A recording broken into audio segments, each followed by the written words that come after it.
देखो पहले असी इस चीज़ ਨੂੰ ਸਾਰੀ ਨੂੰ ਸਮਝਣਾ ਹੋਏਗਾ ਐਕਚੁਅਲੀ ਮਾਮਲਾ ਹੈ ਕੀ ਹੈ ਔਰ ਕਿਸ ਤਰ੍ਹਾਂ ਦੇ ਨਾਲ ਇਹ ਅੱਗੇ ਵਧਿਆ ਔਰ ਲੇਟੈਸਟ ਇਸ ਵੇਲੇ ਉੱਥੇ ਦੀ ਤਾਜ਼ਾ ਸਥਿਤੀ ਕੀ ਹੈ। ਸਭ ਤੋਂ ਪਹਿਲਾਂ ਤਾਂ ਖਬਰ ਇਹ ਆ ਰਹੀ ਹੈ ਜਦੋਂ ਤੋਂ ਇਹਨੇ ਕੀਵ ਸ਼ਹਿਰ ਦੇ ਲਾਗੇ ਔਰ ਬੜਾ ਅਹਿਮ ਸ਼ਹਿਰ ਹੈ ਯੂਕਰੇਨ ਦਾ, ਇਹ ਦੱਖਣੀ ਹਿੱਸੇ ਦੇ ਵਿੱਚ ਪੈਂਦਾ। ਉੱਥੇ ਜਦ ਇਹ ਹਮਲਾ ਬੈਲਿਸਟਿਕ ਮਿਜ਼ਾਈਲਾਂ ਦੇ ਨਾਲ ਹਮਲਾ ਕੀਤਾ ਗਿਆ ਤਾਂ ਉੱਥੇ ਜੋ ਧਮਾਕੇ ਸੁਣੇ ਗਏ ਔਰ ਉਸ ਤੋਂ ਬਾਅਦ यूक्रेन के जो विदेश मंत्री ने उन्होंने सख्त टिप्पणी इस ते दी है भी रूस वालों किए गए किसी भी हमले का असी मूँह तोड़ जवाब देवांगे और असी जितांगे। उन्होंने कहा वा भी ये यूक्रेन की कहते ना जी प्रभु सत्ता वा उसनूं सीधा सीधा चैलेंज किया गया वा रूस वालों और राष्ट्रपति पुतिन ने जो ये कार्रवाई की है पूरी दुनिया नूं ये खिलाफ सख्त एक्शन लेने चाहिए ने और ये खिलाफ जो है वड्डियां वड्डियां पाबंदियां लगनियां चाहिए ने तां जो इसनूं सबक सिखाया जा सके। और इस वेले तुहानूं ये दस दिंदे आ भी ये जो मामला हुण तो नहीं चलदा पिया, ये जदों अपने सोवियत यूनीयन टुटिया सी उस वेलों उहदे जिहड़े वड्डे शहर सन अलग होए सन, यूक्रेन भी उहदा हिस्सा सी। रशिया तो बाद देखा जाए तो दुनिया का सब तो बड़ा जो देश है वो यूक्रेन है। जो देखा जाए रणनीतिक तौर पर भी और आर्थिक तौर पर भी काफ़ी कहते ना अहम खेत्र मन्या जाता है। और इसे करके जो व्लादिमीर पुतिन ने रूस के राष्ट्रपति ने वो इस करके इस जो यूक्रेन है उन्होंने दोबारा जो उस तो अलग होए देश सन यूक्रेन नाल मिला के उन्होंने अपने विच मिलाना चाहते हैं। और इत्थे जो ये हमला भी किया गया एक उस कड़ी का हिस्सा, क्योंकि इस वेले जो देखा जाए यूक्रेन के कोल काफ़ी ऐसी जो पावर है, ऐसिया चीज़ा ने जो रूस चाहता है भी उसके कब्जे हेठ रहे। इत्थे तुहानूं थोड़ा जिहा असीं पिछे लैके चलते हैं, ये तुहानूं दस दिंदे आ भी दूसरा ये दक्षिणी एशियाई खिते लिए ये जो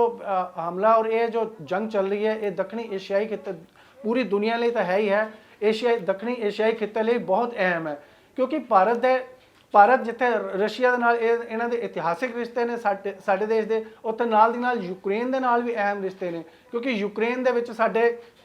सैकड़े विद्यार्थी जो उत्थे मैडिकल की पढ़ाई करते हैं, उत्थे जाते हैं, स्टडी करते हैं। और ये तुहानूं इत्थे थोड़ा जिहा आपां पिछे लैके जाने तुहानूं ये दस दईए भी ये मामला एक्चुअली है की सी। 1914 ਦੇ ਵਿੱਚ ਜਦੋਂ रूस ने क्रीमिया ते कब्जा किया सी तां पश्चिमी देशों के रुख नूं लैके रूस और चीन दे विच जो दूरियां वो घटनियां शुरू हो गई सन। और ये उंज भी कहा जाता है दोस्त का दुश्मन साडा दोस्त। तो जो कहते ना इस तो बाद जो तेल दी कीमतां 2014 तो बाद अपने घटनियां शुरू होईयां, रूस चीन ते निर्भर हो गया और वधनियां शुरू हो गई, माफ़ करना, उदों रूस जो चीन ते निर्भर हो गया सी। खास गल यह है रूस ते चीन विचाले जो विशेष जो दोस्ताना संबंध कभी भी नहीं रहे ने, लेकिन जदों इहो जिहियां विशेष परिस्थितियां होंदियां ने उस वेले इहो जिहे देश ये दोने देश इकट्ठे हो जाते हैं। चीन क्रीमिया नूं रूस का हिस्सा मानता नहीं दिंदा वा, ते जो रूस है दक्षिणी चीन सागर ते चीन के दावे नूं लैके न्यूट्रल है। और इन्हां सारियां चीज़ां नूं देखदे होए ये जो मौजूदा हालात ने ये विच जो चाइना रूस के नाल आके मिल रहा है वो बहुत वड्डी एक देखा जाए एक बहुत वड्डी, क्योंकि रूस की अपने अमेरिका के नाल जो इस वेले जो तनातनी चल रही है नाटो देशों नाल चल रही है वो किते ना किते चीन के लिए काफ़ी वड्डी गल है। और ये तुहानूं थोड़ा जिहा असीं पिछे लैके होर पिछे लैके चलते हैं साल 2021 दे विच जदों रूस ने अमेरिका समेत कई पश्चिमी देश सन उन्हां दे नाल अपनी मंगां दे बारे दस्सिया सी, तो उन्होंने ये भी कहा सी भी वो चाहता सी मैनूं लिखित तौर पर यह भरोसा दिता जाए कि जिहड़ी नॉर्थ अटलांटिक ट्रीटी ऑर्गेनाइजेशन है नाटो जिहनूं कहंदे ने वो उसके पूरब वल ना वधे। इस दे अलावा रूस ने पोलैंड ते बाल्टिक जिहड़े राज सन उन्हां तो भी जो नाटो दीयां फौजां सन उन्होंने हटाउण की गल कही सी। और नाल दी नाल जो अपने यूरोप दे विच अमरीकी कि उहदा आटोमिक हथियार हटाउण की मंग भी की सी। इन्हां मंग विच सब तो अहम सी यूक्रेन नूं कदी नाटो विच शामिल होने की मंजूरी ना दी जाए, क्योंकि रशिया ये चाहता वा जो सोवियत यूनीयन दे समय टुटिया सी वो चीज़ां दोबारा वो चाहता वे किसी तरह वो मिलाइयां जा सकन रूस दे विच, क्योंकि रूस जो इस वेले आर्थिक तौर पर यूक्रेन रूस का बहुत वड्डा पक्ष पूर सकता है। क्योंकि जो खर्चे ने जिस तरह के नाल रशिया एक बहुत वड्डा राज है उसके को खर्चे जो चक पाने बहुत मुश्किल हो रहे हैं। और ये तुहानूं इत्थे एक ਬੜੀ ਇੰਟਰਸਟਿੰਗ ਗੱਲ ਦੱਸ ਦਿੰਦੇ ਆ ਵੀ ਜੋ ਨਿਊਯਾਰਕ ਦੇ ਐਡੀਟਰ ਸੀ ਡੇਵਿਡ ਰੈਮਨਿਕ, ਉਹਨਾਂ ਨੇ 1987 ਤੋਂ 1991 ਦੇ ਵਿੱਚ ਵਾਸ਼ਿੰਗਟਨ ਪੋਸਟ ਦੇ ਕੋਰਸਪੋਂਡੈਂਟ ਸਨ। ਉਹਨਾਂ ਨੇ ਆਪਣੇ ਬੁੱਕ ਲਿਖੀ ਸੀ Lenin storm last days of Soviet empire. ਉਹਨਾਂ ਨੇ ਕਿਹਾ ਸੀ ਵੀ ਜਿਹੜਾ ਲੈਨਿਨ ਦੇ ਲਈ ਯੂਕਰੇਨ ਨੂੰ ਰਸ਼ੀਆ ਤੋਂ ਕਿਹਦੇ ਨਾਲ ਗਵਾਣਾ ਰੂਸ ਦਾ ਸਿਰ ਕੱਟਣ ਦੇ ਬਰਾਬਰ ਸੀਗਾ, ਕਿਉਂਕਿ ਪੁਤਿਨ ਵੀ ਸੋਵੀਅਤ ਯੂਨੀਅਨ ਨੂੰ ਅਲੱਗ ਹੋਣ ਨੂੰ ਸਦੀ ਦੀ ਸਭ ਤੋਂ ਵੱਡੀ ਘਟਨਾ ਮੰਨ ਚੁੱਕੇ ਨੇ। ਔਰ ਇਸ ਤਰ੍ਹਾਂ ਦੇਖਿਆ ਜਾਵੇ ਵੀ ਜਦੋਂ ਪਿਛਲੀ ਜੋ ਸਦੀ ਬੀਤੀ ਹੈ ਉਹਦੇ 90 ਦੇ ਦਹਾਕੇ ਦੇ ਵਿੱਚ ਜੋ ਸ਼ੀਤ ਯੁੱਧ ਸਮਾਪਤ ਹੋਇਆ ਸੀ, ਜਿਹਨੂੰ ਸ਼ੀਤ ਯੁੱਧ ਕਿਹਾ ਜਾਂਦਾ ਹੈ, ਸਮਾਪਤੀ ਦੇ ਬਾਅਦ ਨਾਟੋ ਦਾ ਵਿਸਤਾਰ ਪੂਰਬ ਦੀ ਵੱਲ ਵਧਿਆ ਸੀ ਔਰ ਰਸ਼ੀਆ ਨੂੰ ਇਹ ਬੜਾ ਨਾਗਵਾਰ ਗੁਜ਼ਰ ਰਿਹਾ ਸੀ ਵੀ ਜਿਹੜੇ ਨਾਟੋ ਹੈ ਉਹ ਕਿਤੇ ਉਹਦੀਆਂ ਸਰਹੱਦਾਂ ਦੇ ਅੰਦਰ ਤੱਕ ਨਾ ਪਹੁੰਚ ਜਾਵੇ ਤੇ ਉਸਨੇ ਇਸ ਕਰਕੇ ਦਿੱਕਤ ਹੋਵੇ।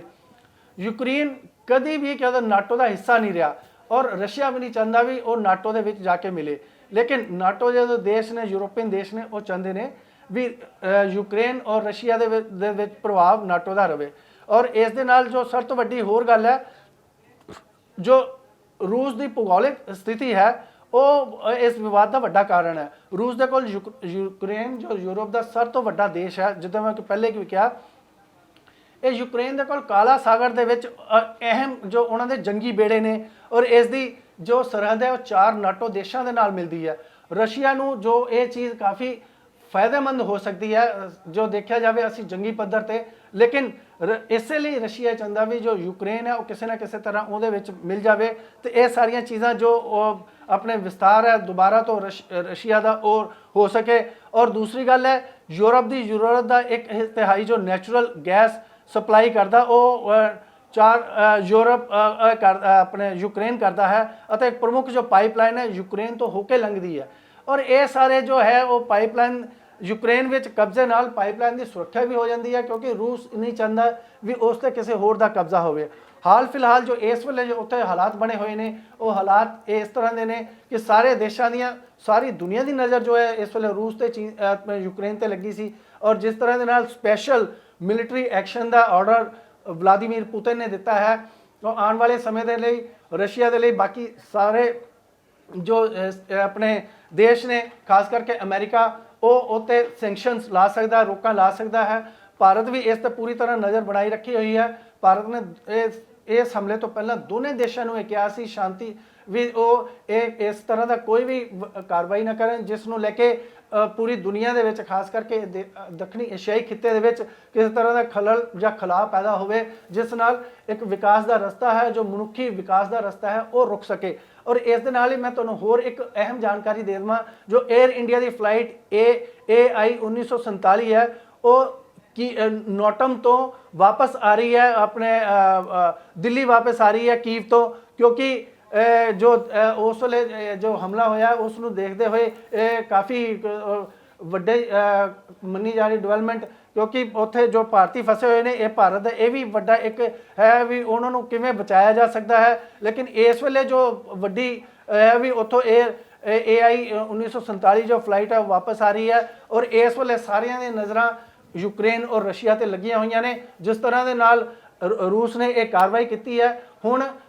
ਜੋ ਨਾਟੋ ਦੇ ਦੇਸ਼ ਨੇ ਉਹ ਵੀ ਕਮਰ ਕੱਸ ਲੈਣਗੇ ਔਰ ਨਾਲ ਦੀ ਨਾਲ ਅਮਰੀਕਾ ਵੀ ਉਸ ਦੇ ਖਿਲਾਫ ਜੋ ਹੈ ਹੋਰ ਜੋ ਪਾਬੰਦੀਆਂ ਉਹ ਵੱਡੀਆਂ ਲਾ ਸਕਦਾ ਹੈ। ਜੀ ਵਿਸ਼ਾਖਾ। ਜੀ ਨਵਲ ਸਾਗਰ ਜੀ, ਤੁਸੀਂ ਇਸ ਖਬਰ ਤੇ ਬਹੁਤ ਜਾਣਕਾਰੀ ਦਿੱਤੀ ਹੈ, ਲੇਕਿਨ ਇੱਕ ਵੱਡਾ ਸਵਾਲ ਇੱਥੇ ਇਹ ਖੜਾ ਹੈ ਕਿ ਰੂਸ ਦੇ ਰਾਸ਼ਟਰਪਤੀ ਨੇ ਜੋ ਪੁਤਿਨ ਨੇ ਉਹਨਾਂ ਨੇ ਦੂਜੇ ਦੇਸ਼ਾਂ ਨੂੰ ਵੀ ਧਮਕੀ ਦਿੱਤੀ ਹੈ ਕਿ ਜੇਕਰ ਰੂਸ ਦੀ ਕਾਰਵਾਈ ਨੂੰ ਲੈ ਕੇ ਕੋਈ ਦੂਸਰਾ ਦੇਸ਼ ਦਖਲ ਅੰਦਾਜ਼ੀ ਕਰੇਗਾ ਤਾਂ ਇਸ ਦਾ ਖਾਮਿਆਜ਼ਾ ਉਸ ਦੇਸ਼ ਨੂੰ ਵੀ ਭੁਗਤਣਾ ਪੈ ਸਕਦਾ ਹੈ। ਹਾਲਾਂਕਿ ਜਸਟਿਨ ਟਰੂਡੋ ਯਾਨੀ ਕਿ ਜੋ ਕੈਨੇਡਾ ਦੇ ਪ੍ਰਧਾਨ ਮੰਤਰੀ ਨੇ ਉਹਨਾਂ ਦੇ ਵੱਲੋਂ ਵੀ ਟਵੀਟ ਕਰਕੇ ਇਸ ਕਾਰਵਾਈ ਦੀ ਨਿਖੇਧੀ ਕੀਤੀ ਗਈ ਹੈ। ਤਾਂ ਹੁਣ ਕੀ ਹੋਵੇਗਾ, ਬਾਕੀ ਦੇਸ਼ਾਂ ਦਾ ਕੀ ਰੁਖ ਹੋਵੇਗਾ, ਕਿਉਂਕਿ ਇਸ ਕਾਰਵਾਈ ਦੇ ਨਾਲ ਰੂਸ ਤੋਂ ਦੂਜੇ ਦੇਸ਼ਾਂ ਨੂੰ ਵੀ ਖਤਰਾ ਹੈ। ਨਹੀਂ ਦੇਖੋ, ਇੱਕ ਵਿਸ਼ਾਖਾ ਜਿਵੇਂ ਕਿ ਮੈਂ ਪਹਿਲੇ ਵੀ ਇੱਕ ਗੱਲ ਕਹੀ ਹੈ ਵੀ ਜਿਸ ਤਰ੍ਹਾਂ ਦੇ ਨਾਲ ਇਹ ਜੋ ਰਸ਼ੀਆ ਦੀ ਜੋ ਮਹੱਤਵਾਕਾਂਸ਼ਾ ਹੈ ਉਹ ਯੂਕਰੇਨ ਨੂੰ ਔਰ ਜੋ ਸੋਵੀਅਤ ਯੂਨੀਅਨ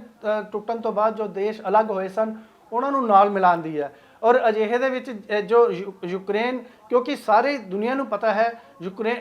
ਰਸ਼ੀਆ ਟੁੱਟਣ ਤੋਂ ਬਾਅਦ ਯੂਕਰੇਨ ਬਣਿਆ ਸੀ ਔਰ ਅਜਿਹੇ ਦੇ ਵਿੱਚ ਹਾਲ ਫਿਲਹਾਲ ਕਿਉਂਕਿ ਰਸ਼ੀਆ ਇੱਕ ਕੋਈ ਕਿਸੇ ਛੋਟੀ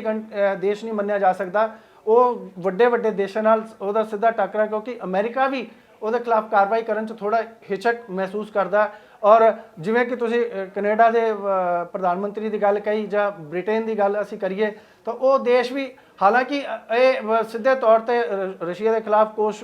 ਕੋਈ ਵੀ ਕਾਰਵਾਈ ਕਰਨ ਤੋਂ ਗੁਰੇਜ਼ ਕਰ ਰਹੇ ਨੇ, ਲੇਕਿਨ ਨਾਲ ਦੀ ਨਾਲ ਉਹਨਾਂ ਨੇ ਜੋ ਜਿਸ ਤਰ੍ਹਾਂ ਦੇ ਬਿਆਨ ਆ ਰਹੇ ਨੇ ਇਹ ਇੰਜ ਲੱਗਦਾ ਹੈ ਜਿਵੇਂ ਕਿ ਜੋ ਨਾਟੋ ਦੇਸ਼ ਨੇ ਜਾਂ ਜੋ ਆਪਣੇ ਰੂਸ ਦੇ ਵਿਰੋਧੀ ਦੇਸ਼ ਨੇ ਉਹ ਇੱਕ ਪਾਸੇ ਹੋ ਕੇ ਇੱਕ ਵੱਡਾ ਮੰਚ ਬਣਨ ਜਾ ਰਿਹਾ ਹੈ, ਇੱਕ ਵੱਡਾ ਪਲੇਟਫਾਰਮ ਬਣੇਗਾ ਔਰ ਜੋ ਰੂਸ ਦੇ ਖਿਲਾਫ ਇੱਕ ਵੱਡੇ ਪੱਧਰ ਤੇ ਕਾਰਵਾਈ ਹੋ ਸਕਦੀ ਹੈ, ਕਿਉਂਕਿ ਰੋਕਾਂ ਲੱਗਣੀਆਂ ਵੀ ਇੱਕ ਉਹ ਕਾਰਵਾਈ ਦਾ ਹੀ ਹਿੱਸਾ ਹੁੰਦਾ, ਭਾਵੇਂ ਕਿ ਉਹ ਆਪਣੇ ਜੰਗੀ ਉਹਨੂੰ ਰਣਨੀਤਿਕ ਤੌਰ ਤੇ ਨਾ ਦੇਖਿਆ ਜਾਵੇ, ਲੇਕਿਨ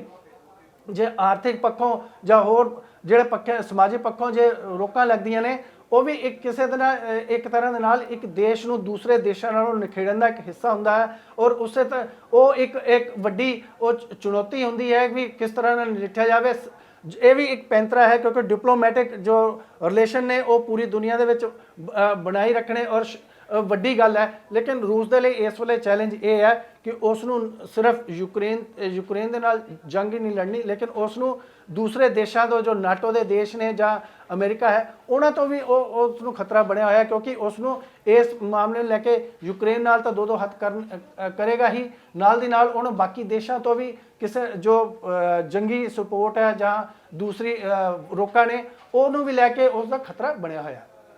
ਜੀ ਨਵਲ ਸਾਗਰ ਜੀ, ਇੱਕ ਹੋਰ ਸਵਾਲ ਹੈ ਕਿ ਇਸ ਹਮਲੇ ਦੇ ਨਾਲ ਆਰਥਿਕ ਸਥਿਤੀ ਤੇ ਕੀ ਪ੍ਰਭਾਵ ਪੈ ਸਕਦਾ ਹੈ? ਸ਼ੇਅਰ ਮਾਰਕੀਟ ਹੋ ਗਈ ਜਾਂ ਫਿਰ ਤੇਲ ਗੈਸ ਦੀਆਂ ਕੀਮਤਾਂ ਨੂੰ ਲੈ ਕੇ ਉਸ ਦਾ ਦੇਸ਼ ਤੇ ਕੀ ਅਸਰ ਪਵੇਗਾ?